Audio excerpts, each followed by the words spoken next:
শহরের এক ব্যস্ত রাস্তায় থাকত ছোট্ট এক কালো পাপ্পি। তার কোনো নাম ছিল না, কেউ তাকে ডাকত না।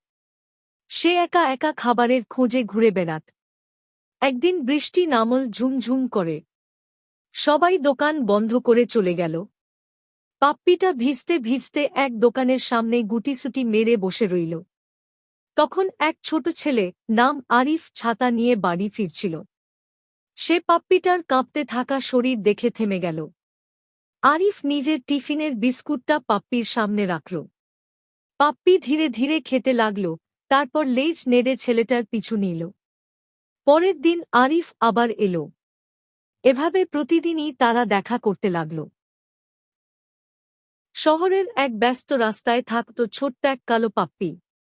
তার কোনো নাম ছিল না, কেউ তাকে ডাকত না।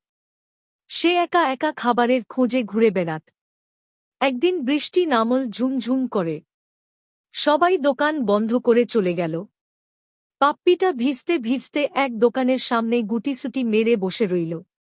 তখন এক ছোট ছেলে, নাম আরিফ, ছাতা নিয়ে বাড়ি ফিরছিল। সে পাপ্পিটার কাঁপতে থাকা শরীর দেখে থেমে গেল। আরিফ নিজের টিফিনের বিস্কুটটা পাপ্পির সামনে রাখল। পাপ্পি ধীরে ধীরে খেতে লাগল, তারপর লেজ নেড়ে ছেলেটার পিছু নিল। পরের দিন আরিফ আবার এলো।